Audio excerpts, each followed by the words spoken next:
Hi hello welcome to RB Raghu bikes. ఇది వచ్చేసి royal Enfield classics 350. Present మన దగ్గర అయితే సేల్కుంది టీఎస్ బైకు. మనకు గద్వాలకు ఎన్ఓసి రెడీగా ఉంది. ఎవరైనా కావాలనుకుంటే మెసేజ్ చేయండి. బండి టోటల్గా వచ్చేసి సర్వీస్తో ఉంది. 2 న్యూ టైర్స్, అలాగే seat covers, tank covers, oil సర్వీస్తో రెడీగా ఉంది.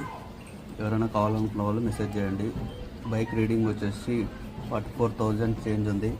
మనం బైక్ ఒకసారి స్టార్ట్ చేసి కూడా ఒకసారి చెక్ చేద్దాం బీడింగ్ అనేది ఏ విధంగా ఉందో.